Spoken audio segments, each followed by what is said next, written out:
Hello students, welcome again to your own channel RY Classes.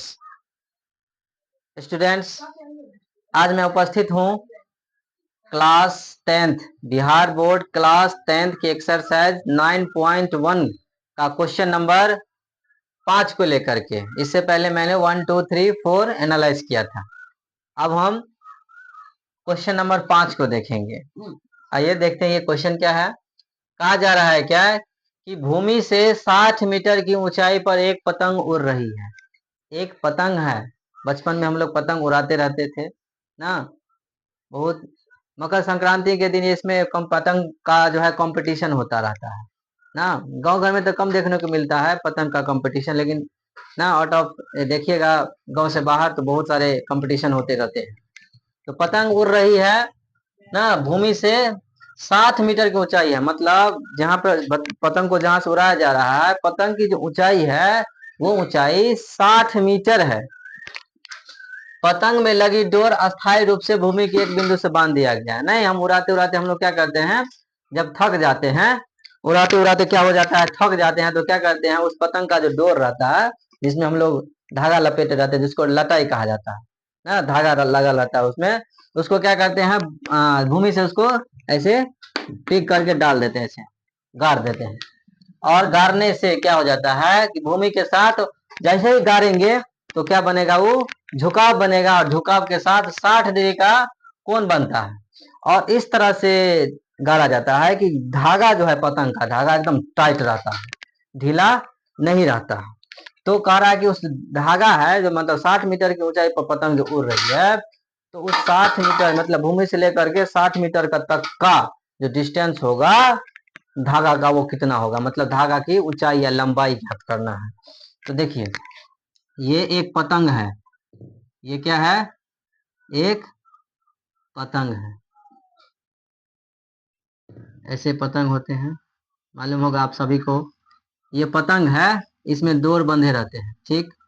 ये जो पतंग है ये भूमि है, ये भूमि हुआ, भूमि से कितना सेंटीमीटर की दूरी पर है, ये हुआ और ये बी हुआ।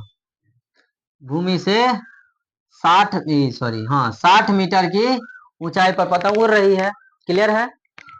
और पतंग की में लगी डोर, ये पतंग है और पतंग में डोर लगी हुई है, डोर, ये डोर है, और ये डोर इस तरह से तनी हुई है और भूमि के एक बिंदु पर उसको गाड़ दिया गया है, ठीक। इस तरह से गाड़ा गया है कि ये बिंदु टाइट होकर के कितना टाइट हुआ है कि कितना डिग्री का एंगल बनाया है, ये 60 डिग्री का एंगल बनाया गया है, ठीक है। तो अब इसी की लंबाई ज्ञात करनी है। मतलब ये एसी जो है, एसी ये डोर है, ये क्या है, एसी डोर है, पतंग का डोर। तो पतंग का डोर है मतलब एसी हुआ। ये चूंकि ये समकोण त्रिभुज हो जाएगा, समकोण त्रिभुज में ये निकालना है, ये इसका मतलब ये हुआ, ये कर्ण होगा एसी, ये कर्ण होगा कि नहीं, कर्ण होगा। जब ये कर्ण होगा और ये लंब दे दिया है, तो त्रिकोणमितीय अनुपात, कौन सा अनुपात को लेंगे ताकि लंब और कर्ण दोनों हो जाता है, तो वो त्रिकोणमितीय अनुपात है साइन थीटा। थीटा का मान यहाँ पर कितना होगा, थीटा मतलब कोण, थीटा मतलब कोण, 60 हुआ यहाँ पर थीटा।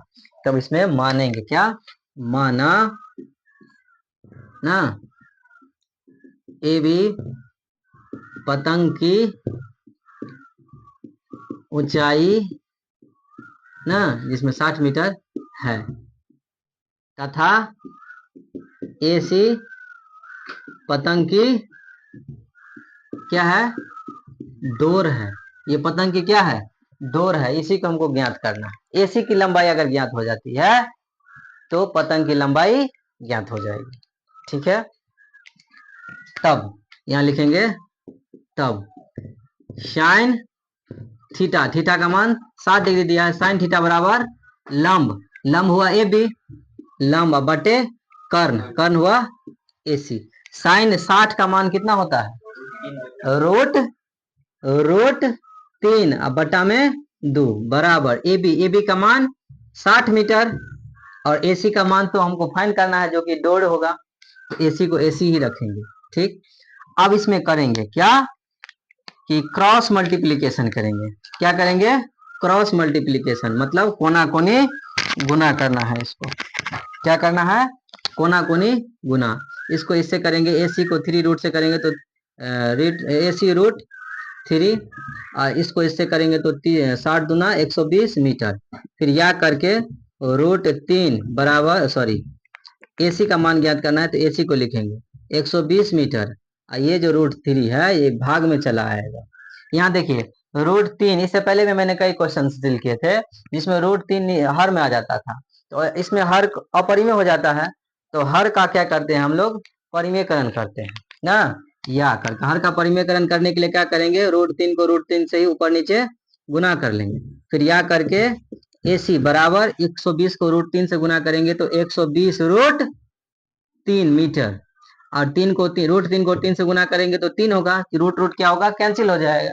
हमने पहले ही बताया था कि रूट 3 को रूट 3 से गुना करेंगे, रूट 3 गुने रूट 3 बराबर रूट 9, लेकिन रूट 9 का तो वर्गमूल आता है कितना, 3, इसलिए क्या करते हैं डायरेक्ट वही संख्या लिख देते हैं जो रूट हटा देते हैं।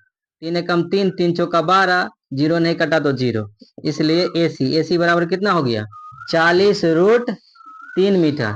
और यहाँ देखिए स्टूडेंट्स, हमने AC को क्या माना था, पतंग की डोर, अतः फाइनली यहाँ पर क्या होगा, अतः पतंग की डोर की क्या करना है, लंबाई ना, लंबाई बराबर 40 रूट 3 मीटर होगी। उम्मीद करते हैं स्टूडेंट्स ये क्वेश्चंस आप लोगों के लिए बेनिफिशियरी होगा। धन्यवाद।